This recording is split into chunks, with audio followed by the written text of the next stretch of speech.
Blog Talk Radio.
Jean Paul mu kiganiro uyu munsi na JP mugezwaho buri wa kane w'icyumweru. Uyu munsi rero tukaba turi ku itariki ya 10 Nzeri umwaka wa 2020. Ikiganiro cyacu cyo kuri mugoroba kikaba gitangiye.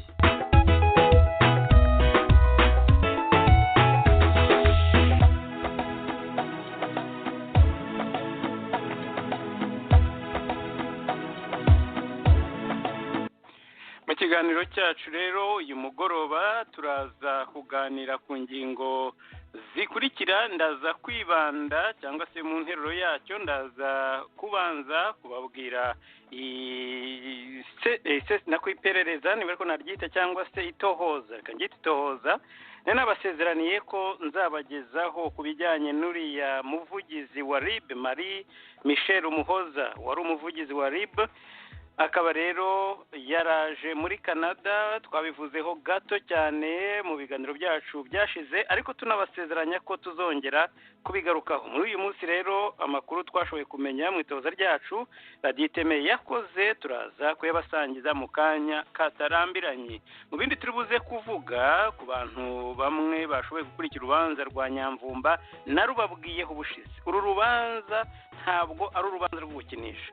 Uru rubanza n'urubanza ruriho rwerekana aho ingoma igeze. Kuri bamwe bari batangiye guta icyizere cyangwa se bavuga bati ntabwo impinduka zishoboka, bimwe bidasaba ndetse no kurebesha amaso ya kure, biragaragarira muri uru rubanza rwa Nyamvumba. Turaza kubisobanura, ariko noneho ndagira ngo nisegure no kubaza kutwumva bagasanga yenda tutabitinzeho cyane, kuko uru rubanza rurimo byinshi cyane. Rurimo FPR yose, rushobora no kuyirangiza yose.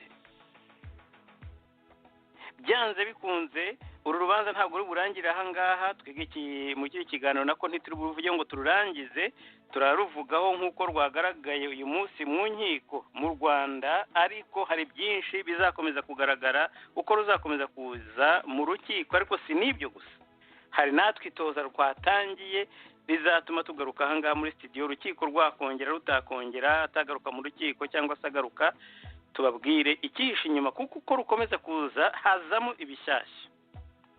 Urwo ni urubanza rwa Robert Nyamvumba twababwiye ubushize. Nizere ko intérêt mfite muri rubanza namwe muri buze kuyigira.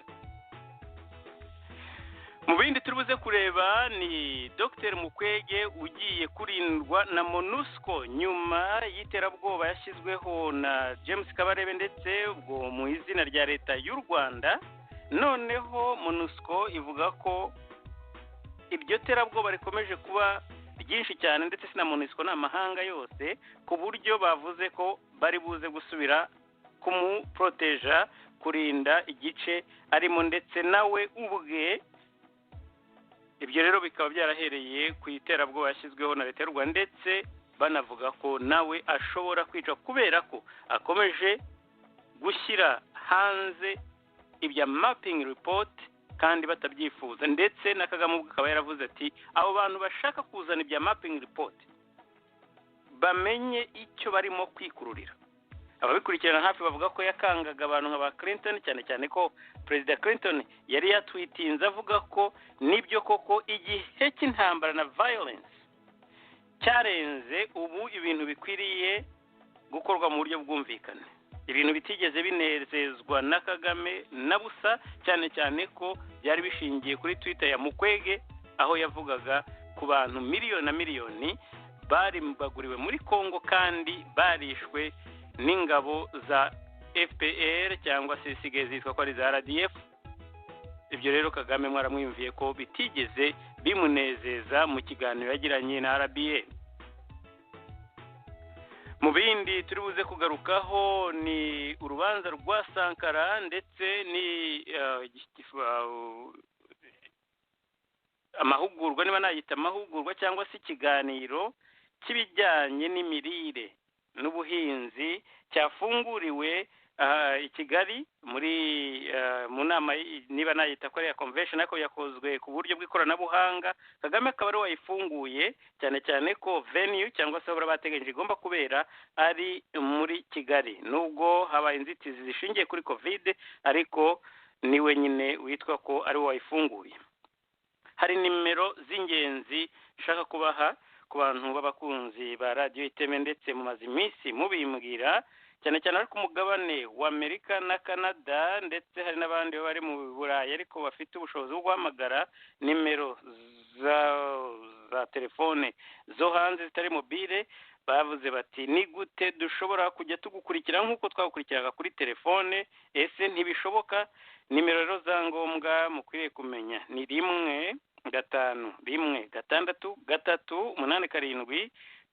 1-5-1-6-8-7-15-47. Ndayisubiramo, nimero mushobora guhamagara ku bantu bari ku mugabane wa Amerika ndetse no muri Canada n'abandi bafite ubushobozi, mugakurikirana ikiganiro mudategereje YouTube, mugakurikira gusa gahunda yacu nk'uko tubikora buri wa kabiri no kuwa kane saa 3, ndetse n'ibindi biganiro byacu za tuganire n'ibindi tuzajya tugenda tubabwira amasaha yabyo. Nimero mushobora gukoresha ni 1-5-1-8-7-15-47. naho kubashaka kunyandikira bampa ibitekerezo cyane cyane bari mu bihugu bitandukanye ariko bafite WhatsApp bakoresha nimero yanjye ya mobile ni 1-5-0-8-3-5-8-7-71.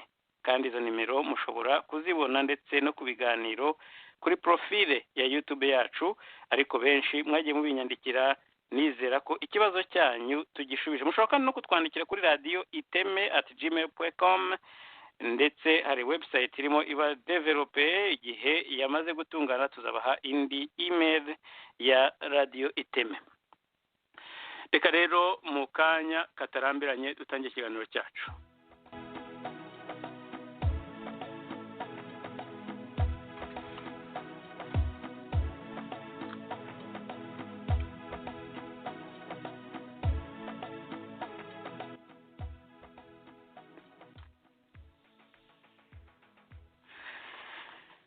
Nkuko nabimaze kubasezerana gitangira ikiganiro, ndetse nkuko nabibasezeranije ndetse no mu biganiro byacu byashize, murabizi ko twaramo tugikurikirana ndetse byaranutwaye igihe kugira ngo tubagezeho amakuru sesenguye cyangwa se atohoje neza ihunga cyangwa se kuza muri Canada kuwari umuvugizi wa RIB witwa Marie Michel Umuhoza. Marie Michel rero nk'uko mwabibonye kuza kwe muri Canada kwazanye ambuteyage haba mu Rwanda, aho Madame Immaculée uriya Ingabire ndetse ushinzwe Transparency International cyangwa se mumbabarire Transparency mu Rwanda, akaba yari yavuze ko umugabo we ari mu Rwanda n'abana, ko kiri ari ikinyoma cy'abashaka gusebya u Rwanda.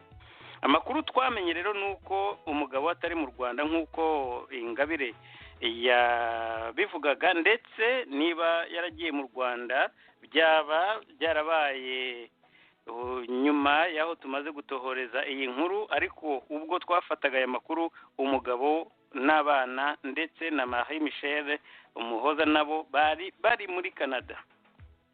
amakuru twamenye yuko atarakiri umuvugizi wa RIB hari ku itariki ya 28 z'ukwa karindwi, nako siho twamenye ko atari umuvugizi, ariko nibwo twamenye ko hari irwitwazo cyangwa se ko hari ikivugwa ko yaba arwaye ndetse akaba yarasabye kujya kwivuza mu Buhindi. Hari amakuru ayo ngayo rero muraza kunyihanganira ataramenyekana niba yaravuye muri Buhinde aza muri Canada cyangwa niba yaravuye mu Rwanda aza muri Canada. Ibyo nibyo nabyo tuzabagezaho. Ubutandabizi ko hamwe bavuga bati arababimbwiye bati uravuga uti ni tohoza ariko ukayigarukaho. Amakuru nk'aya ntabwo abarangira umunsi umwe, bizakomeza ndetse n'andi makuru mashyashya uko azakomeza tuzagenda tuyababwira. Icyangombwa nuko yarwaye, akavuga ko arwaye ndetse akaza kuzasaba uruhushya rwo kujya kwivuza mu Buhindi. Nyuma yaho icyo tuzi nuko yageze inaha muri Canada cyangwa se yageze ku mugabane wa Amerika muri Canada ndetse n'umuryango we. Ibyo ntibisubirwaho. Aho tuvugira iyi nkuru nuko uwo muryango we amakuru twari twamaze gutohoza wari ukiri ahangaha.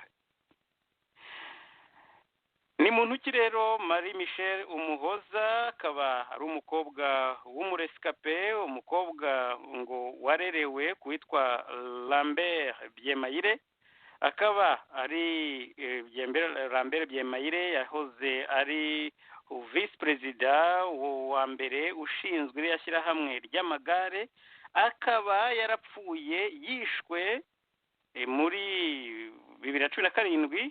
Ahangaha umwaka ni hagati ya 2017 ndetse na 2018, akicwa agapfira nako i Butare. Kugeza uyu munsi umuryango ukaba utarashoboye kumenya icyamwishe kuko nta perereza rindi ryakozwe, kandi bakekaga ko FPR yamuhitanye ndetse bakanavuga ko byari bishingiye no kuri uriya mutwe, niba nabwita umutwe, riyashyira hamwe ry'amagare yari yungirije uwitwa Aimable Bayingana. Akaba mumwibuka ubwo we n'umudamu we batabazaga ngo Misiri na Kongo iribagiza ngo yishwe n'interahamwe ngo ziramwishe kandi zikamwica. FPR yari ifite ubutegetsi, kavuga ati interahamwe zamutemaguye ibyuma ndetse bakaza kumusanga aziritswe. Bayingana Aimable rero akaba ari we wari chef cyangwa se wari mukuru kuri muri icyo gishyirahamwe cya cyclists, abari abanyamagare, ndetse Lambert Byemayire yaramwungirije. Bakavuga ko harimo amakonflikt muri FPR ashingiye kuri uriya mu barari amagare n'ibindi bifatanye nawo. Kandi icyo gihe nari mvuze Gumisiriza mu kanya ntabwo ari nibeshye, nuko Byemayire Lambert yashakanye n'umudamu witwa Chantal Gumisiriza. Gumisiriza rero ni Gumisiriza Wilson, umuntu uzwi cyane mu bikorwa bya gisirikare bya FPR ndetse wabaye muri za Cyangugu igihe kinini, ariko benshi banamuvuga no igitarama muri bwa bwicanyi bwa Gakurazo. Uretse n'ibyo yigeze gufungwa igihe kinini hamwe na Bayibingira, bavuga ko hari ibikorwa by'ubujura bw'inka zabereye muri Kongo. Nyuma yaho aza gufungurwa ariko ataburanye, afunzwe basanga agiye kuburana byashyira hanze amabanga andi badashaka ko yamenyekana.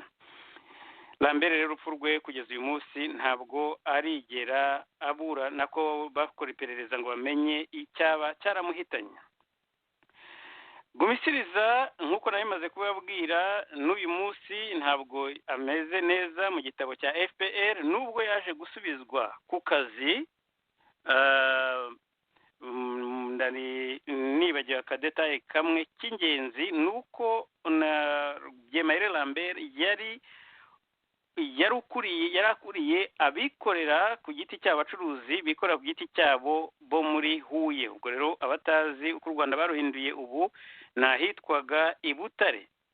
Uwo Lambert rero ibyo bamuhoye ntabwo iyi dosiye ari iya Lambert Byemayire. Twaramuvuze no ku biganiro byanjye kera nigeze kumuvugaho ubwo yicwaga urupfu rw'amarozi rutunguranye kandi mu gihe na Rwumisiriza nawe yari ari mu bibazo bikomeye, banavugaga ko ari we muntu wamufashaga mu gihe yari afite ibibazo, cyane cyane ko yari yarashakanye na Chantal, kandi Kagame atarashakaga yuko igihe yahannye umuntu ashobora gukomeza kubaho adasabiriza, atari we aje gupfukamira. nk'uko nabivuze, ibya Lambert ntabwo ariyo dosiye, turi ku dosiye ya Marie Michel Umuhoza. Ubu rero akaba uyu mudamu yaraje muri Canada. Cyo gusa nshaka kubwira abadukurikira kandi mbere yuko njya aho ngaho, reka nsubire inyuma gatoya ku mugabo we bashobora kuba barazanye ahangaha, uwo mugabo witwa Eric Ruhamiriza. Uyu rero akaba yahoze ari officier, ari official, ntabwo ari officier wa gisirikare, ahubwo yahoze akora muri Ferwafa, akaba yarashinzwe ibintu bya competition cyangwa se by'amarushanwa muri 2019. Ibi ndabivuga kugira ngo muze kureba niba namwe mwakwivaniramo analize zanyu. 2019 uyu mugabo yarafashe afunganwa n'undi muntu, haribwirwa mvuga izina kuko nyine uko nababwiye ibi ntabwo ari ibireba iyi case ya Marie Michel. Haza kuba rero niba nabyita amayobera, icyo gihe yafashwe ajya muri RIB yari maze igihe gitoya ndetse ibayeho, ajya muri RIB gitoya, si ukuvuga ko ari gito cyane, ariko ntabwo yari maze igihe kinini ishinzwe, ariko yari yaratangiye gukora iperereza ku byaha nk'ibi. Ageze muri RIB hari 2019, icyo gihe wari umuvugizi wa RIB, mwibuke neza, yitwaga Modeste cyangwa se Mbabazi, niwe wabanje mbere ya Marie Michel Umuhoza. Uyu mugabo waje kubazwa, guhatwa ibibazo, azira ko we n'uwo mu officier wundi wari vice president nako Sergerard wa Ferwafa bahaswe ibibazo by'uko bagerageje guha ruswa uwitwa nako umusifuzi wo hagati wakomoka mu gihugu cya Namibia. Ubwo ndibaza ko bamwe mushobora kuba mwibuka iyo story, bahaga ruswa umusifuzi wo hagati mu gihugu cya Namibia, igihe Rwanda Amavubi rwakinaga Cote d'Ivoire. Murabyibuka ko yari skandal ikomeye cyane, leta y'u Rwanda yigaragaza ko itari bifitemo uruhare, irangije ijya kubabaza ibibazo ariko nta nkurikizi yabaye. Icyo u Rwanda rwakoze kwari ukugira gusa ngo rwivaneho icyaha cyo gutanga ruswa, aho bashaka kugira ngo batsinde Cote d'Ivoire baguriye umusifuzi wanze ruswa akabatamaza, hanyuma akavuga ko bakurikiranye aba ofisi. Ushobora no kwibaza impamvu uru rubanza rutakomeje mu gihugu nk'u Rwanda kivuga ko ruswa ari ikintu cy'amahano batajya bihanganira. Noneho ruswa igamije cyangwa se yateye isura mbi, yahaye isura mbi igihugu cy'u Rwanda, iyo ngiyo ntiyongere gukurikirana. Icyo mbivugira ni iki, cyangwa se gihuriye n'uru ruzinduko cyangwa no kukuza muri Canada kwa Marie Michel Umuhoza ni iki? Nuko harimo ibimenyetso bigaragaza ko aba bantu bari bafite amabanga akomeye cyane ya FPR kuva na mbere hose, kuko nyuma y'icyo gihe, nyuma y'aho uyu mugabo yabarijwe muri RIB, ndetse Mode Mbabazi ariwe wari umuvugizi icyo gihe, haje kuzajyaho Marie Michel Umuhoza. Nawe mumbwire, umugabo we nkurikije amakuru dufite ari muri Ferwafa, ariho arabazwa muri RIB kubera ibintu byo gushaka gutanga ruswa. Umudamu we nawe ni umuofisiye aho, nyuma yaho akaza kuba umuvugizi w'urwo rwego. Iryo hererekanya y'ububasha cyangwa se yozo promotion uko byagenze bikwereka gusa ko atari abantu batazwi muri regime ya FPR. Mu kiganiro cyacu twavuze ko ari bangura inzira kubera ko nka Lambert ubyumvise ukavuga uti Lambert Byemayire wareze Marie Michel akaba ashobora kuba yarishwe na FPR muri buriya buryo nta perereza ryakozwe nyuma yaho, ntabwo yananirwa kuririra umubyeyi we, umuntu wamufashije. Ntabwo yakwibagirwa yuko yamuvanye habi. Ariko kandi ku rundi ruhande iriya leta uko ikora murayizi, ntabwo umuntu wakoze muri RIB nubwo yaba arwaye, nubwo yaba afite ikibazo kimeze gite, ushobora kumbwira ngo noneho we bamuha uburenganzira bwo gusohoka mu gihugu na nyuma gatoya yaho Kizito Mihigo yari amaze kwicirwa muri ziriya gereza, ndetse ari we wavuze mu magambo ye iby'urupfu rwa Kizito Mihigo. Murabizi ko niwe wadutangarije yuko yiyahuye n'amashuka kandi akabivuga abyemeza. Ni gute rero umuntu nk'uyu ashobora kuba abizi neza iby'urupfu rwa Kizito ashobora kuvuga ati yenda hari nibo babimbwiye uko babimbwiye, ariko ntawe umurira na gereza, ariko nabyo nibyo kwibazaho. Reka twibukiranye gato uko uyu Marie Michel yavugaga mu gihe cya VOA imubaza ku rupfu rwa Kizito Mihigo. Kuri iyo nkuru reka tujya mu Rwanda, aho havugwa inkuru ibabaje y'urupfu rw'umuhanzi wari cyamamare Kizito Mihigo. Amakuru y'urupfu rwe yamenyekanye muri iki gitondo kuri uyu wa mbere. Igipolisi n'urwego rw'ubugenzacyaha RIB batangaje ko Kizito Mihigo yiyahuye. Inkuru na Eric Yabagiriwe gusa.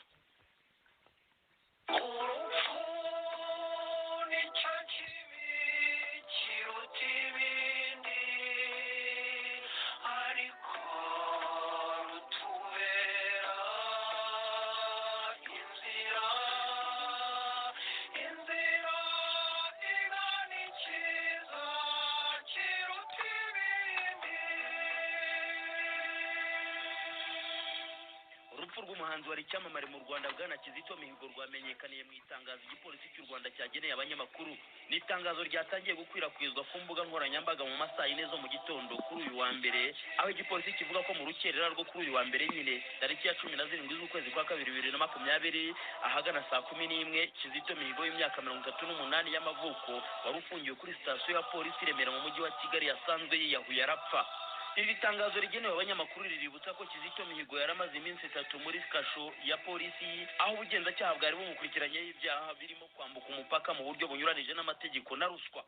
Iryo tangazo ryashyizweho umukono n'umuvugizi w'igipolisi cy'u Rwanda CP Jean Bosco Kabera rikomeza rivuga ko ku matariki ya 15 na 16 z'ukwezi kwa 2 Kizito Mihigo yari yasuwe nabo mu muryango we ndetse n'umuhagarariye mu mategeko. Risoza rivuga ko iperereza ryatangiye kugira ngo hamenyekane icyateye Kizito kwiyambura ubuzima.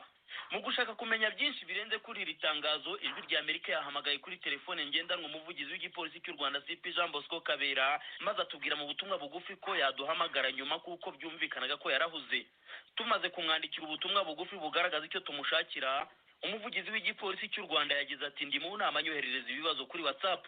Ijwi rya Amerika yamwoherereje ibibazo, maze nyuma y'igihe kitarambiranye umuvugizi w'igipolisi aduha igisubizo kigira kiti mwareba ibikubiye mu itangazo ibisigaye mukabaza urwego rw'ubugenzacyaha RIB.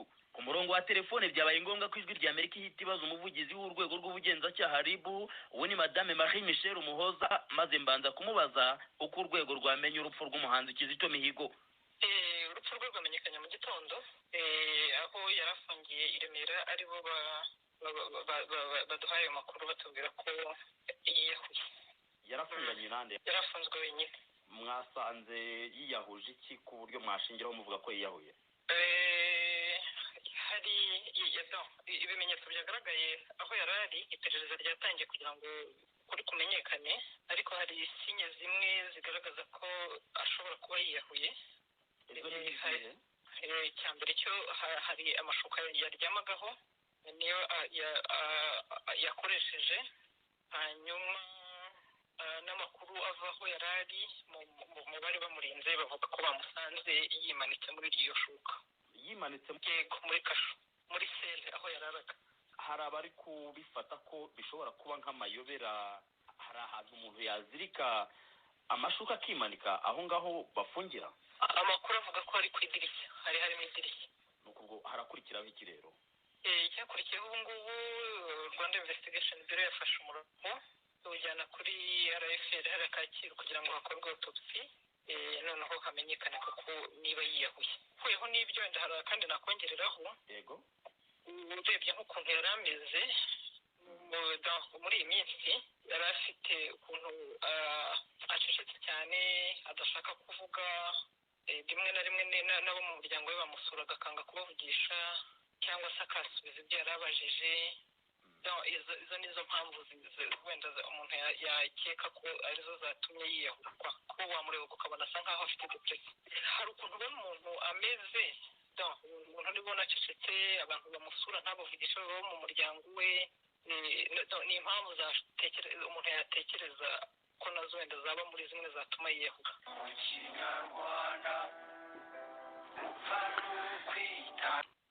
muramwumvise rero muri iyi ni audio twakinnye hari mu kwa kabiri tariki 20, nyuma yaho nyine gato yaho yaramaze kuvuga aya magambo.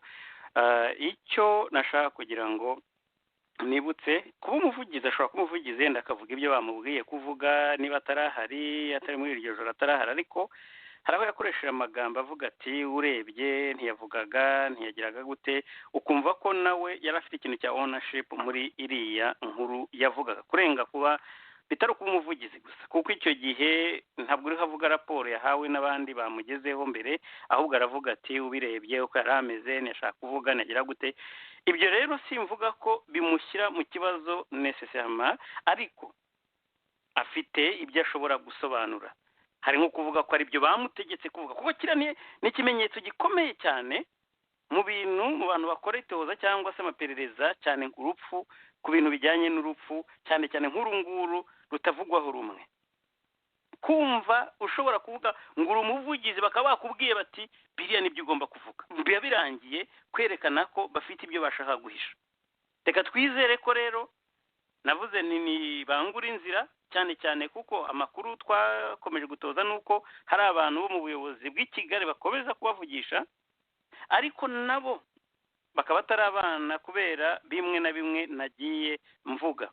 Ndetse iyi nkuru nanze gusaba ko ikomeza gutinda, ariko amakuru namenyaga nuko bishoboka ko haba koko hari abantu bamwe mu muryango dushobora kuzifashisha, nibikunda ubwo nzabamenyesha igihe dushobora kuzabaza niba koko yenda wabo mu muryango we barigeze kuba baragiyeyo bakavuga amakuru nkariya, ariko bakabyivugira ubwabo atari ibyo twebwe twakoze mu isesengura dushingiye ku byo dusanzwe tuzi. Madame Marie Michel Umuhoza rero kumuvuga ntabwo ari ikosa, ni umuntu, ni public figure, ndetse yagize uruhare rukomeye cyane mu kuvugira urwego rw'iperereza rwa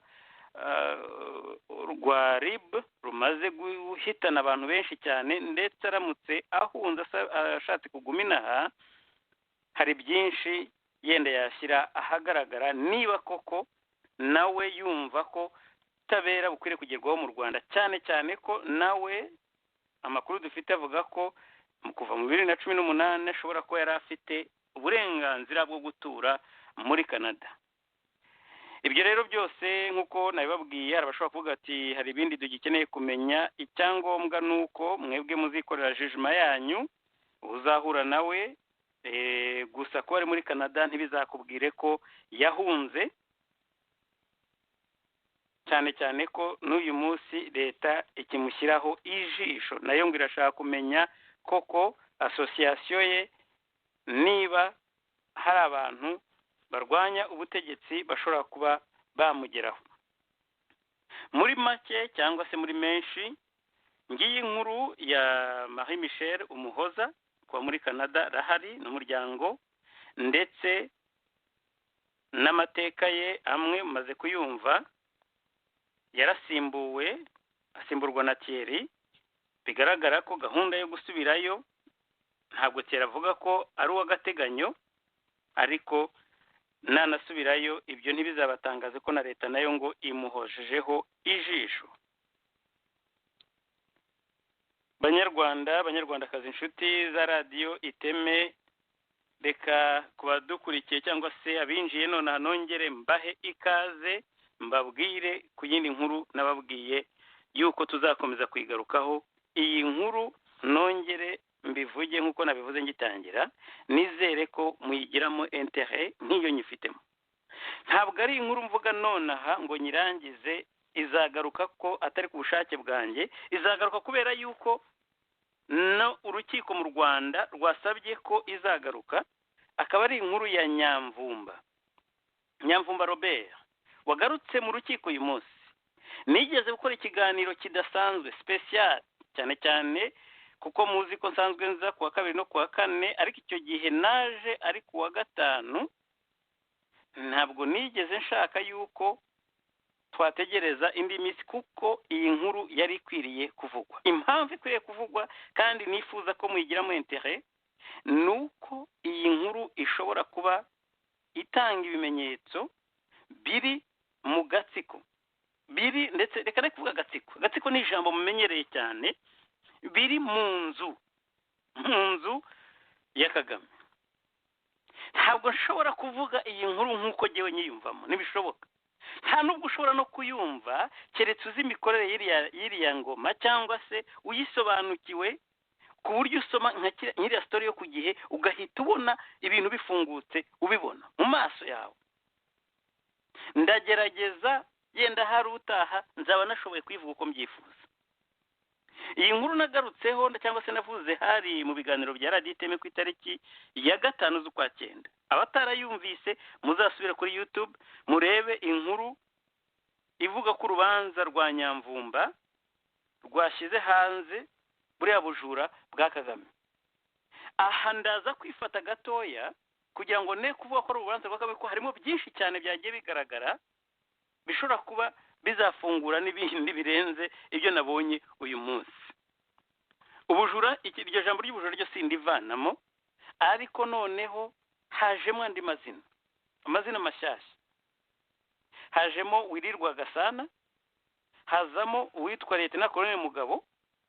Ikibazo gusa gihari n'uyu munsi ntarashobora gusobanukirwa, izina rya Damascene Niyongabo, reka ndivuge neza, yitwa Niyongabo Damascene, bamaze kuri mispellinga kabiri kose mu nkuru zitandukanye. Urashaka kumbwira ko ikiganiro batacyumvise? Baracyumvise. Impamvu bakomeza kuryandika nabi, umuntu ufite societe ya Master Steel mu Rwanda uzwi, utanga za publicité hirya no hino, za Rushyashya na bazi umuntu ufite nyir'uru ruganda rwa Master Steel yitwa Niyongabo Damascene, ariko bakomeza kumwandika ngo Niyo Mugabo Damascene.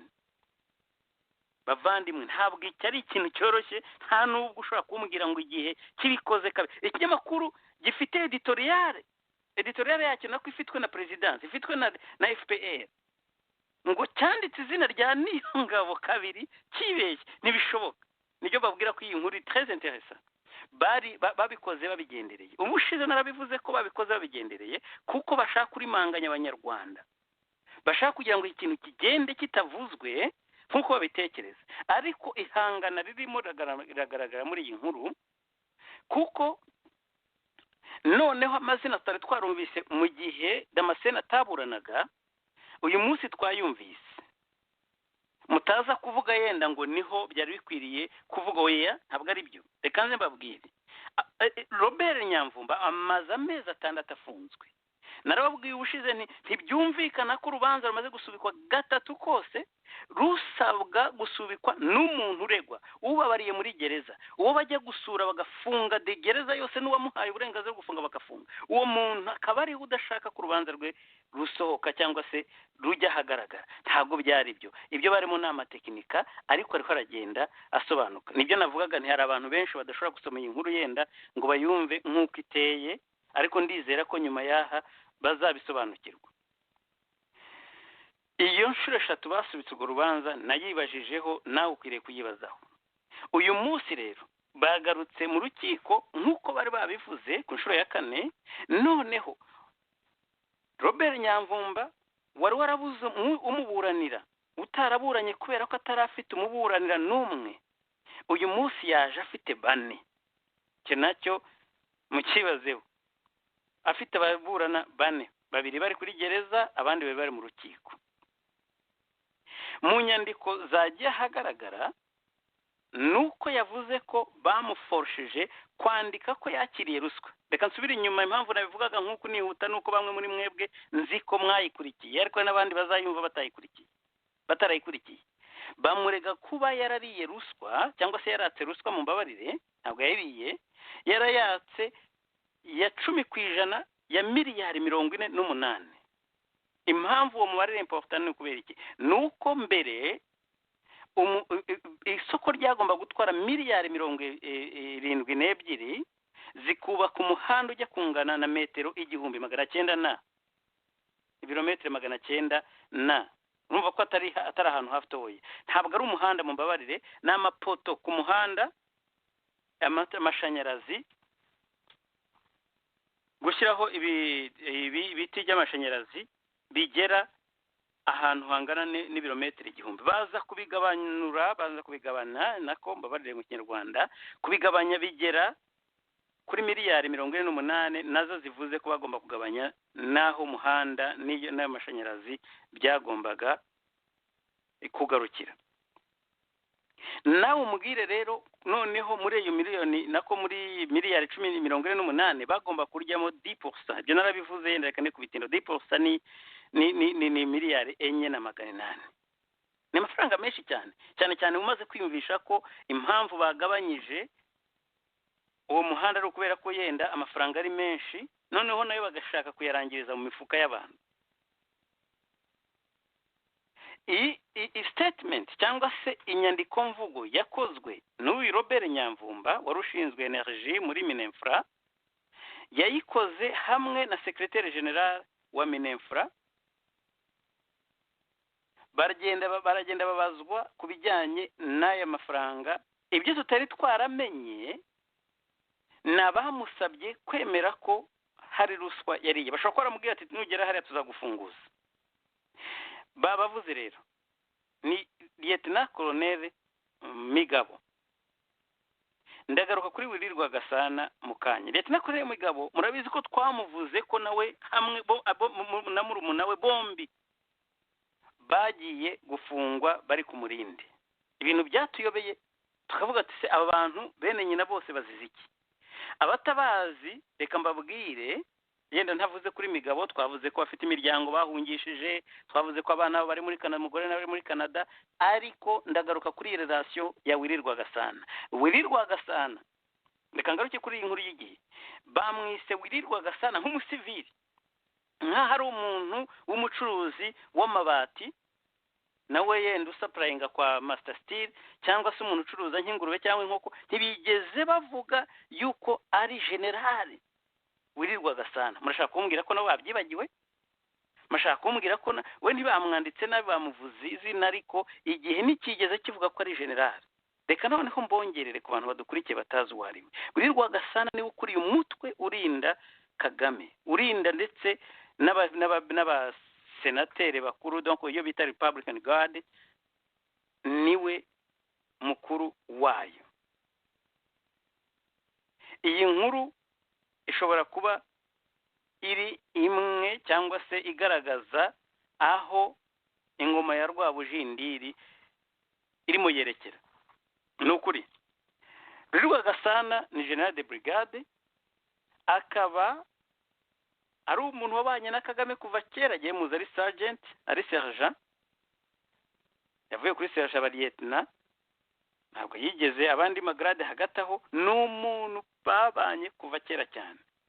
Wirirwa Gasana mu minsi yashize nari nababwiye ko mukorera diteme, nta handi n'ubundi niho twabivugiye ko atarimo avugana, yari amaze ibyumweru nka 2 atavugana na Kagame. Ni mu minsi ya mbere, murabyibuka tubivuga ahangaha kuri diteme. Nubwo tutababwiye impamvu yabyo, ariko nibura ubu twabimenye. Urumva ko byari birimo imbere, nta n'ahandi twari kubikura. iyo bitaza muri urubanza rwa Nyamvumba. Ariko mu byibuke ko twababwiye ko bafitanye umubano utameze neza, tukagereza kubihuza na Banki Lambert bavuga ko ngo Willy abifitemo ruhare na Jeannette. Yes, Jeannette n'ubu ngubu ahangaha araza kugarukamo. Jeannette aravugwa cyane ko ari umuntu uri proche cyane n'abariya ba Migabo. Willy Rwagasana nta gushidikanya, ni umuntu wabaye hariya n'ibyo nkubwira kuva ari sergeant artillery yewe muzi kugeza ahabereye general abana na Kagame. Ntimubigereranye by'abagamba. Uyu munsi niwe ukuriye Republican Guard, at least niko byitwa mu gitabo. Ariko hari impinduka zabaye mu minsi yashize. Muri Republican Guard ikintu kimwe kidasanzwe kibaho cyo kugira uwungirije. Kitoko wavuye muri Kongo niwe ubu basa naho barimo gutegura. Bivuze ko Rwagasana nawe ruho bimugera amajanja. Alex Kagame murabyibuka igihe yageze bakavuga ngo Major Karenzi yigeze gusohoka akajya ku kibuga, bakamuhamagara noneho Kagame yagiye ikibungo ngo ntamubwire kuko yagomba kumwotoriza. Nyuma indege igahaguruka yagiye, Kagame akavuga ati ejo igihugu abantu bose bazagisohokamo mutanabizi cyangwa se muri aho ngaho gusa. Ngo bari bahamagaye nako ngo nimero ya Alex Kagame, hanyuma ntiyitaba, yumva nyine ko ari umuyobozi chef wa Republican Guard. Nyuma yaho baza kuhamukura. Republican Guard ubundi zamo abantu bagiye babana no kwa Kagame igihe cyose, igihe kuva no mwishi no muri no kumurindi. Alex Kagame we kuba muzi bazi ko yabanaga na Kanyarengwa, ariko ni umuntu wabaga nyine hafi aho ngaho, yari mu bashinzwe umutekano wa Kanyarengwe, ariko nabwo kumuzana hariya nta gishyashya cyari kirimo. Nyuma yaho rero bahavuye nabi, ubu agenda azamuka Willy wari ushinzwe umutekano wihariye kwa Kagame, ageraho ayobora icyo kigo cyose. Iyi ni inkuru tuzagarukaho kuko nayo kuko nababwiye ubu ariho barashaka kumuhirika. Uzajya kumva bamujyanye icyangugu cyangwa ku Gisenyi, Kitoko ari we wasimbuye Willy Rwagasana. Ibyo rero ntabwo ari ibintu bizakorwa muri maji kubera Jeannette Kagame. Ryahangana tuvuga rihari ubu ngubu rigiye noneho kugaragara kumugaragaro. Mugabo, ngaruke kuri Migabo, yafunganywe na murumuna we. Bivuga ko mu nyandiko ngo ya mbere, mvugo ya mbere, Robert Nyamvumba yavuze yuko yatewe ubwoba n'abasirikari babiri, yavuze Rwagasana, ubu akaba yavuze Migabo. Birumvikana ko Willy na Migabo n'abantu utabazi ntiwabyumva, ariko nibyanze bikunze bihita byumvikana ko Willy yabwiye Migabo ati mugende mubwire ko avuga ko yatse ruswa, tuzabikina ukundi ariko mumureke. Amaze amezi 6 umugabo ni hatangiye kugarura ubwenge, basanga ahubwo ashobora none abagiye kumusura bakabafunga. Birashoboka ko ariho ibi byose birimo bitangira kujya hagaragara. Reka nkomeze rero noneho mbabwire yenda mbasomere kuri igihe ubwacyo uko cyanditse, ariko mbere ko reka mbasomere ku gihe ubwacyo, aho bavuze ngo Elzalde ni umu-Espanyol wafashe iryo wari watsindiye iryo soko, ngo yaravuze ngo igihugu cy'u Rwanda ngo ntiyumva ukuntu cyasaba ruswa n'ukuntu ngo u Rwanda mbese ari igihugu kirwanya ruswa cyane. Ngo yandikiye umunyamabanga mukuru wa RIB ararega. Impamvu babwira u Rwandiko nuko ruzagarukwaho kandi rubugarukeho nanone mukanya.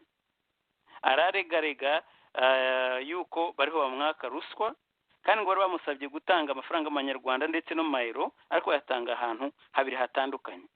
Urumva nyine nk'abashakaga amayero byari we niko yabasabaga ngo bishyire mu manyarwanda no mu mayero. Ubwo yari afite impamvu bagomba kwishyira mu manyarwanda. Ibyo ariko ntabwo ari yo nkuru. Bavuga ko uwayimusabye muri icyo kirego ari Nyamvumba, nubwo baje kubigaragaza ko atari Nyamvumba, ahubwo we yashaka ngo yabaye nk'umuhuza hagati ye n'uwitwa Damascene Niyongabo. Navuze ko Damascene hari ibintu tuzagarukaho byihariye kubera ko ntibashaka kumuvuga. Impamvu bariho bamuhishira niyo itaramenyekana, kandi izi dosiye zose ari iz'amabati za bayibayi nyakatsi yari azirimo na Musoni James. None ngiyi muri sitire hariya muri Minefra n'izindi nyinshi cyane. Niba Kagame adafashe icyemezo ahubwo agahitamo gukomeza guporoteja Damascene amwita niyo mugabo, ni ukuvuga ngo iyi dosiye azayikorera ku mutwe we, swate niwe cyangwa se ni Damascene niyo mugabo nk'uko bamwita ariko yitwa niyo ngabo. uwo mu Espanyol waratsindiye iri soko ni uwitwa ngo Elzalde, ariko ngo yagiye kurega hanyuma baza kubaza uwitwa Rwamuganza Caleb, murabizi ko afite n'izindi manza bakurikira, niwe wari ufite iyo dosiye ngo we na niyo mugabo nabo bagiye kubazwa muri RIB na Damascene yarabajijwe, ariko Damascene we ntiyigeze afungwa.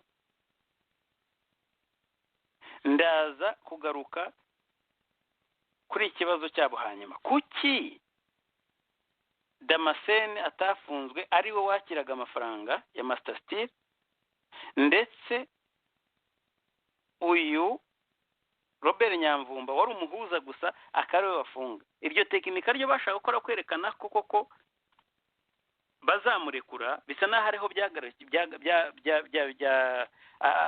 ariho bigaragarira. Mwibuke yuko urubanza ntibanaruburanishije mu mizi, ibyo turaza kubigarukaho dusoza kandi mu kanya gatoya, ariko bavuga ko urwandiko igihe yagiye kujyana ikirego n'igihe uyu mugabo yabarijwe biratandukanye cyane. Ikirego yagitanze uyu yaramaze gukoreshwa inyandiko mvugo, ni ukuvuga ngo kimwe icyagomba kubanza nuko yari kurega, noneho bakabona guhamagara uriya, ariko noneho ngo baravuga ko yabajijwe mbere uwo mu Espanyol aza kwandika urwandiko rubaza cyangwa se rurega uriya yaramaze kubazwa. Ni ikigaragaza ko ibyo bavuga atari byo. Ndagira ngo mbabwire mu magambo make ibyanditswe kuri paji ya 3 y'iyi rwandiko. Ahantu hamwe bavuga ko Nyamvumba ngo impamvu yababwiye ko bajya gushyira amafaranga muri Master Steel ngo kwari ukugira ngo bongere imbaraga z'uruganda cyangwa ingufu z'uruganda rwa niyo mugabo, we niyo ngabo Damascene bashaka kutubeshya, ngo ku buryo ibikoresho bitazatumizwa hanze. Donc icyambere cyo baravuga ko urumva Master Steel by the way ntibazagira umuntu kubeshya ngo ni ya Damascene, ni ya Kagame. Damascene ni umushumba, nibyo koko ahafitemo imigabane, ariko abakozi be bagiye babakuramo hasigaramo ba Kagame, haba kubakira amafaranga, hari abatanga amasoko n'abazanamwe abakozi. Nawe ari aho ngaho ararwitirirwa n'uruganda ruri mu nzira ya za Nyamata, nyuma ya Kicukiro, ariko ujya Nyamata ni Nyamata, uko abantu bavuga ko ubwo biri Nyamata kuruta ko wavuga ko ruri i Kigali nk'uko nabivugaga ubushize, ntabwo ahubwo buri muri ibice bya za Nyamata. Uwo rero bamaze gushyiramo abakozi, kumva ko noneho Minefra barabwira uyu mugabo hahise ko bati uzajya ugurira ibyuma muri iriya duka, muri iriya Master Steel. No kuvuga ngo na bya bindi byo kuvuga ngo nta competition mu gihugu, no kugurira muri FPR, no kugurira kwa Kagame, ya mafaranga ya leta yose agasubira muri wa mufuka w'umuntu umwe gusa.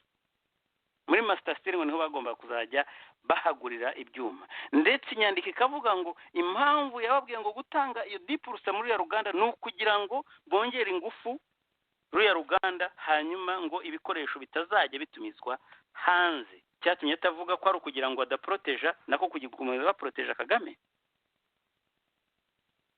Ariko bavuga ko mbere iyo nyandiko mvuga uko nababwiye bagasaniro bavugaga ko babandikishije, ubu bakabashyiramo ba migabo, yenda nabo bakaba bafunze gusa mu rwego rw'ikinyoma gusa. Nibi bya Gasana bishobora kuba yenda ari amaguye barimo, tuzabimenya nabyo. Yenda bakajyana ba migabo kugira ngo batazagira aho bagaragara, noneho inkiko yenda zikabashaka, akahise birukankana ku murindi. Noneho ikindi kintu gishekeje nuko uru rubanza rwarangiye. Uru rubanza rwa rumaze imyaka yose, uyu munsi bagiye barusana aho barugiye mu mizi, bavuza abantu batigeze bagaragazwa mu rukiko, bavuze ubundi wakazanye Rwagasana akemera cyangwa se agahakana, ukazana Migabo akemera cyangwa agahakana. Ni nayo mpamvu bagiye bakoresha amazina ngo Willy Rwagasana ariko ntibashyiremo General William Rwagasana, Willy Rwagasana. Bakavuga Lieutenant Colonel Migabo utahari bajyanye muri gereza ya Murindi utazaza gutanga ubuhamya. Bakavuga umuntu witwa Niyo Mugabo Damascene ushobora gushaka mu mburuka mubura kandi ari aho ngaho yidegembya Master Steel ahagarariye izwi n'u Rwanda rwose. Uru rubanza rero barusoza bavuga ngo wumva ukuntu ari komedi, ari ibintu leta irimo gukina kubera guproteja inyungu wenda ntazi. Barusoza bavuga ko bamusabiye gukatirwa imyaka 6. Ubu n'ubushinjacyaha ngo noneho bagatanga n'ihazabu, wumve, miliyari 21, 21 miliyari. Nawe mumbwire, miliyari 21 ya miliyari ku muntu nk'uyu nguyu w'umuturage wari ufite akazi nk'ak'umudirecteur muri ministeri, atarariye ruswa, ahubwo kubera ko yarangiye abantu aho bajya kudepoza amafaranga. Yaba yarashyize mu mufuka wavuga uti okay, muri izo urumva baramurega miliyari 4, ariko ngo bakamusaba ngo yishyure miliyari 20. Ntavuze ni se igihe kibeshye kwandika cyanditse yenda se cyavuga miliyari 2 se miliyoni 20 se, ariko cyanditse ngo iyi nkuru nayiprintinze. Ntabwo ari za zindi vuga ngo nasomye gusa, nayemprimye. Ejo n'ejo bundi nkunze kwibaza wenda bazajya bazisha, ariko iragaragaza ibintu bimwe. Iragaragaza ihangana ryarindi ririmo imbere ku buryo na Nyamvumba umbwiye ko n'ibingibi yabigendeyemo General Nyamvumba sishobora kubihakana, kandi ingaruka zabyo ntabwo ari ibintu birangira nona na busa. Swat arimo kuexposa iriya ruswa nahijya. Uyu musore cyakora niba abikora ku bushake tuzamukurira ingofero n'intwari, nawe azaba intwari mu ntwari, kubera uburyo yexpoje iriya nzu ya Kagame n'uburyo barya ruswa barangiza bakagira abandi ibitambo. Ibyo ni ibintu bimenyerewe cyane, byabaye muri babaye Nyakatsi, ibyo navugaga Damascene byose babirimo. Kuki se we buri gihe bari protege? Kuki nta kibazo afite? Ariko bigaragara ko bwa bwenge bwa Kagame hamwe ingoma ye ishobora kuzanwa gushyirwa hasi n'umuntu nka Damascene, kandi yarabibonaga yumva ngo ariho aramukorera, nyuma yaho akaba ari we ushobora kuba yamurundura. Harimo rero decision ikomeye Kagame agomba gufata, ari kuri Willy, ari abo ba Migabo, ari abo ba Nyamvumba, ari Damascene. Ibyo byose bishobora kuzana rwaserera idasanzwe. Kagame akaba adashobora kuzongera kwicara yenda n'imbere y'abari abakadre ba FPR ngo agire icyo avuga, keretse hagize ikintu yakora kigaragara ko koko yitandukanyije n'ibi bintu. Azabikora ate? Eske azabamba Willy Rwagasana, Nyamvumba se kubera ibintu byagiye hanze? Ibyo byose bizamugaruka, cyangwa se izo ntambara ziri hagati ya Jeannette na Kagame zizakomeza ejo zizatungukire hanze. Miliyari 21 nizo bavuga ngo agomba kwishyura. Muri atekereza ko iyo ngiye atari komedi, atari ukugira gusa ngo bagende abacamanza babwireka mu bihigihe tubigenze dute. Urubanza nkuru rwavuze ngo abatanga buhamya bangana gutya rurangira gute? Mu masaha ngahe barangiza nta n'umwe wajemo ngo atange ubuhamya, bakavuga ngo bazagaruke kuri 29 nibwo tuzagaruka mu rukiko kuza kumva z'uku kwezi icyo bategetse. Nta buhamya bwatanzwe, bavuze bose nawe wigeze ugaragara, bati tumusabiye ibifungo cy'imyaka 6 na miliyari 21.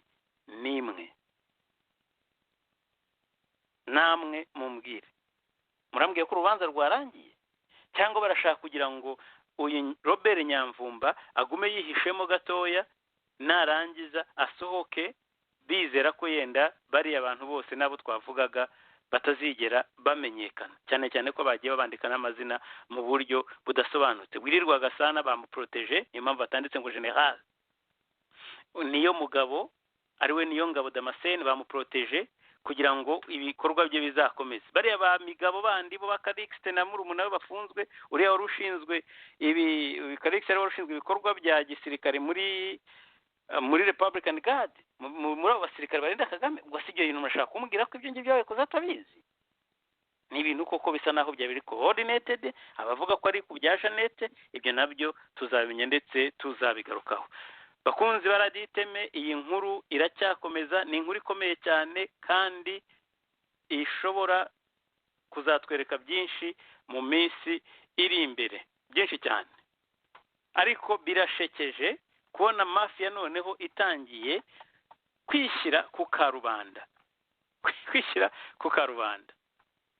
Reka ngaruke ku zindi nkuru zacu nababwiye uyu munsi turi buze kugaruka ku ya Mukwege. Ntabwo ndi buyitindeho kuko ni amakuru nakurikiye mu gitondo bavuga ko MONUSCO igiye kurinda Mukwege kubera ibitero by'ibikangisho by'ibitero byakorwaga na leta y'u Rwanda. Ubu rero MONUSCO yemeye ko igiye kuzaproteja Dr Mukwege. Umutekano we wari uteye ikibazo, ni impungenge na Kongo kumva umuntu wahawe igihembo cy'amahoro ku isi agiye kuzapfa mu buryo nk'ubwo yamaganye ndetse yaboneye icyo gikombe. Ibyo rero bakaba bavuze ko bagiye kumuproteja. Tubishimira Imana. Nagira ngo mbabwire ko ku itariki 22 z'ukwa karindwi ndi kumwe na Madame na Reverend Christine Coleman. Raditeme yamutabarije bwa mbere mu radio hanze. Nyuma yaho gatoya Kabarebe yarabivuze ku mugaragaro yuko Mukwege amwita amazina ndetse tukamenya yuko ashobora kuzagirirwa nabi. Raditeme iramutabariza, na nyuma yaho ibitero bye cyangwa se threats zikomeza kwiyongera. Uyu munsi rero akaba agiye kubona protection ya MONUSCO. Ndibaza ko ubwo hari uzabikora wese ushaka kumwica yaba ahanganye na UN. Ntabwo ari ikintu rero leta y'u Rwanda yashaka kwiyongereraho kuko n'ubu ibyirimo itarabikira. Kuri Rusesabagina tuzagaruka ku makuru yaho vuba cyane. Gusa mfite amakuru y'uko urubanza rwa Sankara bagarutse kuri iki kintu cy'urubanza rwa Rusesabagina, ariko mu buryo buri funny, mu buryo bushekeje cyane. Uburyo babivuze ni mu buryo bashakaga ngo guhuza izi manza uko ari ebyiri cyangwa ndetse eshatu. Reka maze mwiyumvire, reka mpere kuri VOA aho bavuga ku rubanza rwa Sankara mbere yuko tuza kugaruka kuri iyi kese ya Rusesabagina. Mu Rwanda uwahoze ari umuvugizi w'umutwe w'inyeshyamba za FLN Major Calixte Nsabimana Sankara arasaba ko urubanza rwe rwahuzwa na dosiye ya Paul Rusesabagina yise ko yahoze ari Shebuja. Inkuru irambuye Eric Bagirubusa. Si Sankara gusa wifuje ko urubanza rwe rwahuzwa n'urwabwa na Paul Rusesabagina, ahubwo na Maître Yusuf Nduti yuburanira baregera indishyi muri uru rubanza niko yabyifuje. Nawe yasabye ko iyi dosiye yahuzwa n'iyabwa na Paul Rusesabagina. Yavuze ko guhuza aya madosiye yose kubaburanira indishyi aribwo babona inyungu, kuko ngo mu magambo ye abaregwa iyo babaye benshi ni nako indishyi yaboneka byoroshye. Ubu busabe bwa Major Nsabimana bakunze kwita Sankara n'ubwa Maître Ndutiye bwo guhuza dosiye ye n'iya Rusesabagina buje nyuma y'igihe umukuru w'u Rwanda Paul Kagame hari icyo bitangajeho. Mu cyumweru gishize mu kiganiro n'ibitangazamakuru by'igihugu, Perezida Kagame yakomoje ku guhuza aba baregwa mu rubanza. Yavuze ko bazagira aho bahurira buri wese ashinja undi ibyo yakoranye n'undi cyangwa se ibyo yakoresheje undi. Ijwi rya Amerika yashatse kumenya icyo uruhande rwunganira bwana Rusesabagina ruvuga kuri ubu busabe bw'impande zombi, ariko ntibyadukundiye. Kuri telefone twavuganye na Maître David Rugaza, umwe mu bamwunganira, adusubiza ko yarahuze ariko ku kindi gihe yahuguka yatuvugisha. Twari dukeneye kumva uruhande bahagazeho ku guhuza ibirego bya Rusesabagina, Sankara na Nsengimana.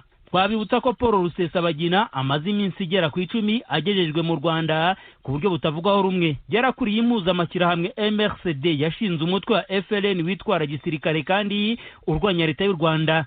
Sankara na Nsengimana bavugiraga uwo mutwe mu bihe bitandukanye.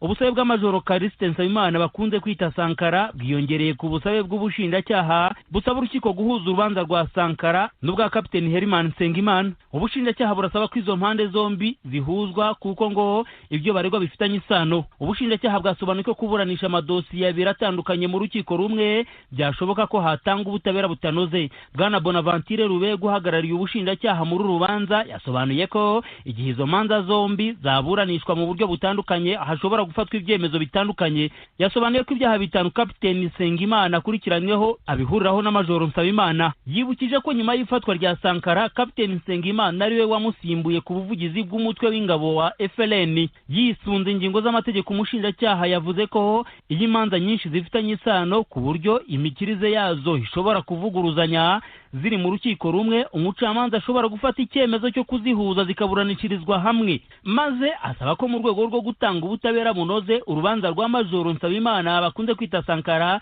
rwahurizwa hamwe n'urwa Kapiteni Nsengimana. Ahawe ijambo ngo agire icyo avuga ku busabe bw'ubushinjacyaha, Nsabimana yabaye nk'ujya ku ruhande maze nta mususu abwira urukiko ko nk'umuntu umaze igihe kinini aburana ndetse n'urubanza rwe rugeze kure yashimishwa no kwisanga bareganwa ari batatu aho kuba babiri. Yagize ati twumvise amakuru ko ubushinjacyaha bwashyikirijwe dosiye y'uwahoze ari databuja Rusesabagina, tubaye tuburana turi batatu numva ari bw'ubutabera bwaba butanzwe. Abanje kumwenyura aseka gakeya, umucamanza ukuriye inteko iburanisha yabwiye Sankara ati dosiye ya Sobuja Rusesabagina ntayo dufite mu rukiko, ayo n'amakuru muduha kandi tutagenderaho tutarabona dosiye, ubwo nayo niza mu rukiko ruzafata icyemezo. Yamusabye kugira icyo avuga ku guhuza cyangwa gutandukanya urubanza rwe n'urwa Kapiteni Herman Nsengimana, maze Majoro Nsabimana avuga ko yumva kuzihuza ntacyo byamutwara. Umwunganira mu mategeko Maître Moise Nkundabarashi we yabwiye urukiko ko asanga hazavuka ikibazo mu guhuza izo manza zombi. Aravuga ko asanga kuzihuza bishobora gutuma basa n'abatangiye kuburana bundi bushya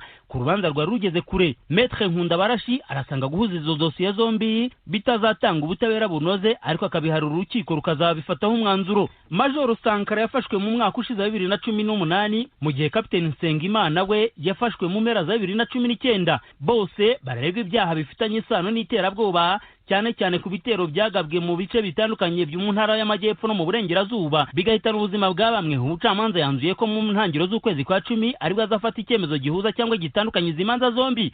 Bagira ubusajwi rya Amerika, Nyanza mu majyepfo y'u Rwanda. Rakoze Eric ho muri VOA. Rero ndagira ngo iyi nkuru igishekeje kirimo cyangwa se uretse ibyo mwiyumviye, ntabwo Callixte Nsabimana Sankara yavuze ngo databuja adafite aho abikuye. Ni ibintu bya responsabilité, kandi niba nibuka neza nawe numva ko ndibuka ko yize amategeko i Butare. Nuko nyine niba bose we ari mu rukiko, yenda hari waravuga ati njyewe nari umukozi, bose mukuru se nawe niba hari twabifatanya, kandi koko birumvikana ibyaha baregwa urajye gusanga byose nibyo ni bimwe gusa. Nkurikije ibyo numvise muri RIB n'ibyo banavuga ko ari byo Rusesabagina yavugiye nako kuri internet.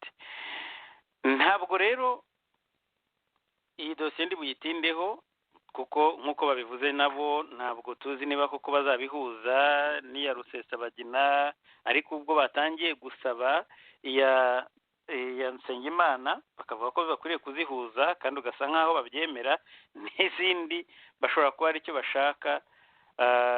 Leta y'u Rwanda ibifitemo inyungu zikomeye cyane mu kubihuza. Gusa natangajwe no kumva ku rundi ruhande Callixte avuga ati njyewe numva ari uko nabyumva, umuroya we bakaba batandukanye, umuntu witwa ko amuburanira baratandukanye. Ikibazo ukavuga uti se abantu baraganira baravugana, bimeze bite kuki bashobora kunyuranya kandi buri bose basa nkaho bahagarariye inyungu zimwe, bikavugwa ndetse n'itangazamakuru muri aya magambo mwumvise mu rukiko. Ibyo rero nta handi byaba, ni mu Rwanda honyine, ariko ntabwo ari ibya mbere twaba tubonye. Ndagaruka ku nkuru ya Rusesabagina, tubuze kwifashisha amajwi ya BBC Gahuzamiryango mu rurimi rw'Ikinyarwanda, niba ntibeshye ndumva ari umunyamakuru Florentine Kwizera waganiriye n'abitwa ko bahagarariye cyangwa se baburanira Rusesabagina, ariko reka tuze tubumve mu kanya. Iyi dosiye ya Rusesabagina nashaka kugira ngo mwumve updates zayo. Ni dosiye ikomeye cyane izakomeza kugaruka mu makuru yacu. Biroroha igihe namwe twajyanye kuri mu makuru agezweho. Reka twumve ikiganiro kigufi witwa ko aburanira Rusesabagina yagiranye na BBC Gahuzamiryango. Ayo makuru ntabwo nyazi, nimwe mwaba mubimbwiye bwa mbere, ninde ariko icyo nzi nuko ari we wampisemo. Rusesabagina ubwiwe? Yego, yashyikirijwe lisite y'abavoka ampitamo, kandi yaduhisemo amaze kureba imyirondoro yacu n'amasivi, ndetse akenera no kutubona, hanyuma asaba ko namwunganira. Ni lisite yashikirijwe nande? Baro, urugaga rw'u Rwanda rugira serivisi ya pro bono, ni serivisi zifasha abantu badafite abunganizi. Iyo serivisi nkaba ndi umwavoka usanzwe burana imanza nshinjabyaha, ariko tugafasha abantu badafite abunganizi. Ni muri urwo rwego yashyikirijwe lisite ampitamo.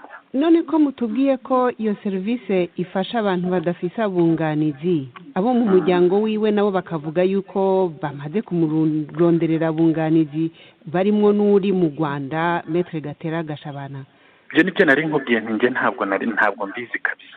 Gusa nuko Rusesabagina yampisemo kugira ngo mwunganire. Ariko azi yuko n'umuryango wiwe warondeye abandi bunganizi ku ruhande. Hari ibyo arababwiriza? Ayo makuru ntabwo turabivuganaho nawe. Gusa uburenganzira na famille ifite uburenganzira bwo kuba bapointinga avoka umubare bakenera wose, ni uburenganzira bwabo. Gusa biba bisaba ko uwunganiwe abyemera, uwahisemo niwe umwunganira. None nko muri iki gikorwa cyo kumwunganira mwebwe, ninde aheza akakibahembera?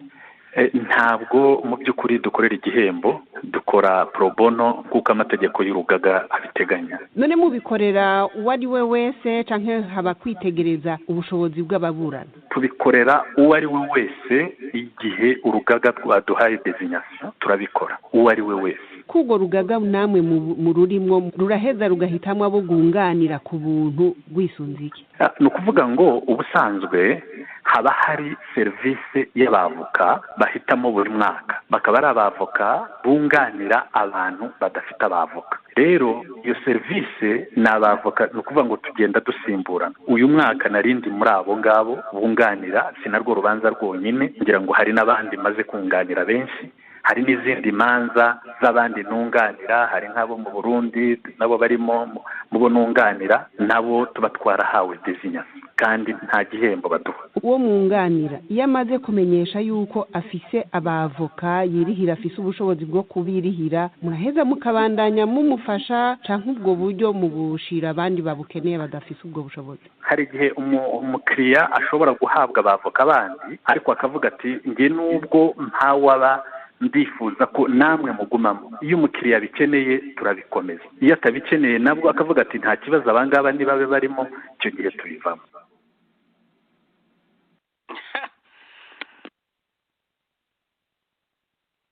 Reka rero komedi ntazo mu Rwanda ntabwo zirangira. Urumva cyakora ibibazo byari byiza cyane Florentine yamubajije, kuko niba umuntu ashobora kuba ashoboye kwiyishyurira, mwebwe mukamuhatira kumuburanira ku buntu, ibyo nabyo izo nyungu mwaba mufite muri urwo rubanza zirumvikana. Ikindi ni igihe uvuga uti baratuzanya guhitamo, amaze kureba imyirondoro, akuzi hehe, yakubwiwe nande, ngo yarebye imyirondoro gusa aravuga ati uyu nguyu. Byose nyine urumva yenda bo mwashaka ko bahitamo, bamwe mwaravuze bati yarangije ejo nibwo acyemererwa mu rugaga, uwo mundi mukamushyiraho biseve birebire kugira ngo barebe wahitamo. Nashatse aya mazina y'abavoka ndababura muri Google neza, mburamo n'umwe, ndavuga ni kabine zabo ni izihe sinazibona, ariko urumva ko nyine baravuga ko ari ba pro bono. Rusesabagina, umuntu w'icyamamare, ufite fondation, ufite umuryango, uvuga ko ushobora kumuburanira, kumuha abantu bamuburanira, ndetse banahari batarashobora kwemererwa yenda kumuburanira, akaba ari we noneho bahitamo bakamushakira abavoka b'ubuntu, nibura we atavuze ko yabuze umwunganira ku mafaranga. ko nabonye harimo Gatera Gashabana muri lisite y'abantu, impamvu bavuga ko agomba kugira ubuntu ni uwuhe? kandi uwo nguwo ko nawe ari mu Rwanda, reka tuvuge ko abandi batarabona vizata. Ibyo ariko ni inkuru y'ikindi gihe, iyo ni inkuru y'ikindi gihe tuzayigarukaho, reka ne kuyitindaho. Mu nkuru nshaka gusorezaho ni inkuru ya Kagame wafunguye uyu munsi ibintu ngo niba ari AGRF, ni ibintu ngo niba ari iby'imirire n'ubuhinzi. Ni ironi gusa, nta n'ikindi nshaka ko twakumva muri iyi nkuru. Ni ibintu Kagame yavugaga ko agiye yatangije icyo kiganiro, ariko namwe murebe u Rwanda ukuntu bakomeje kwarindagiza abahinzi, babarandurira imyaka, babima uburenganzira bwabo bwo guhinga icyo bashaka. Bakaba noneho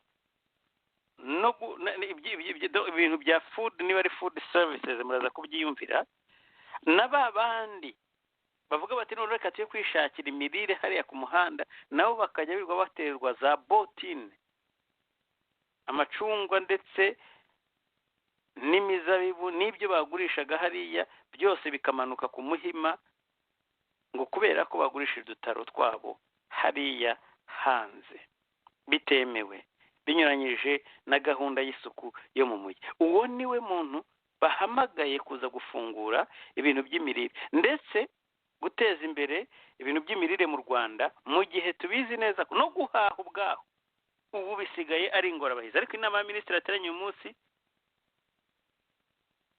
bavuze ko bari busubize amasaha ya 3:00, nubwo hakiri ibintu byinshi barimo kwihweza, ariko amasaha ya mukwabo wa saa moya wongeye kwegeza inyuma. Reka nsubire kuri ibi bintu bya Kagame n'ibintu bya food services, cyangwa se uburyo nyine bwo kuimprove imirire muri Afurika.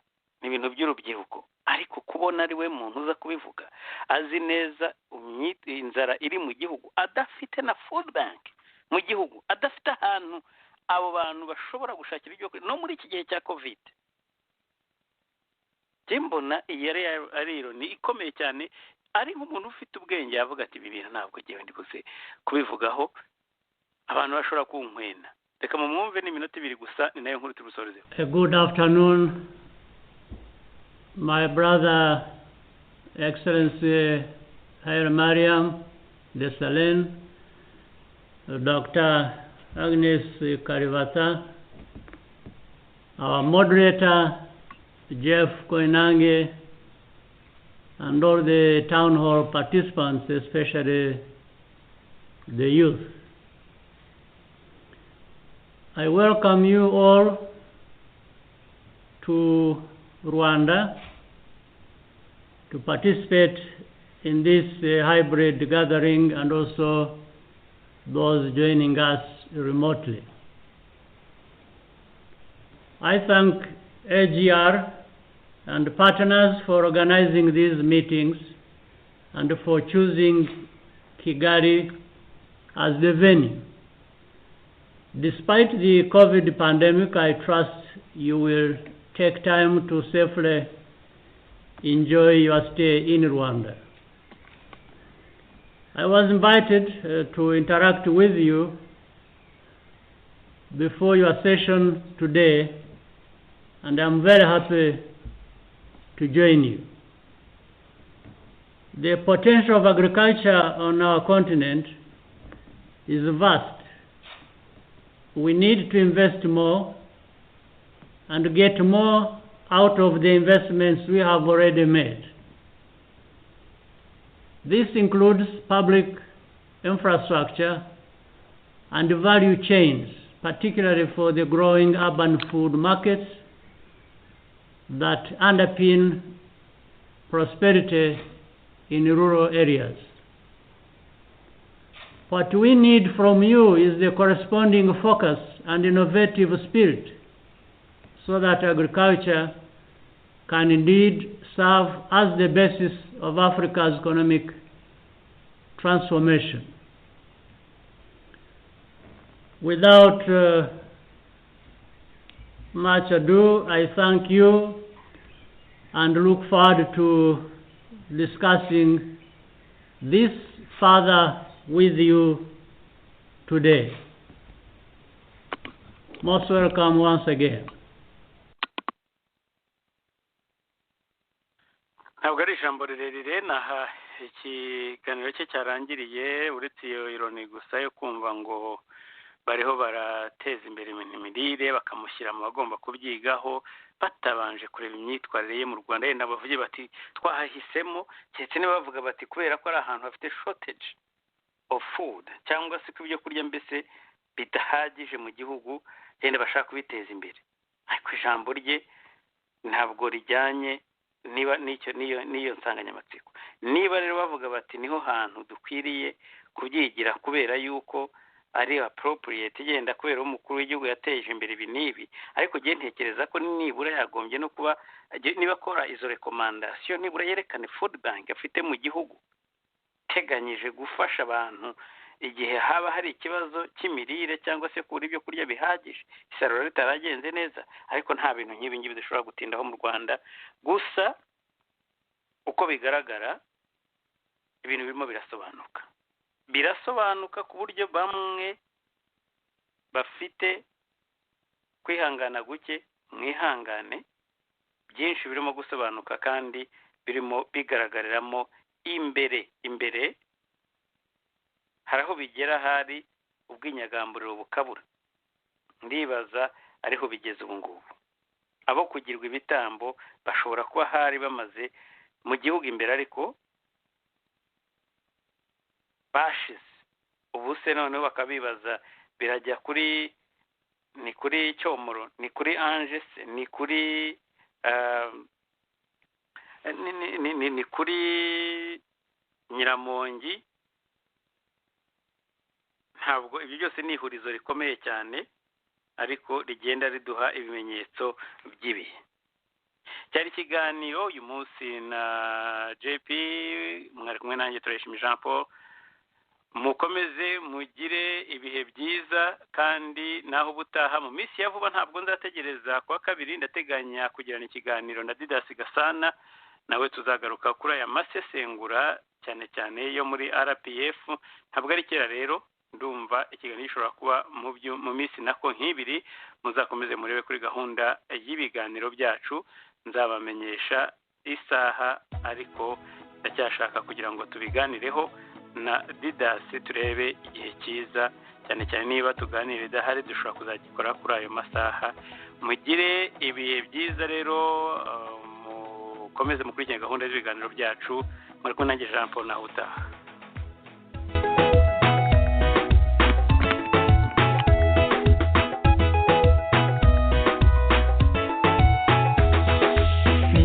wakwireba kabona ari kamara ninde wakwirengagiza abo bangana ninde ubona amahari hari inzira nyayo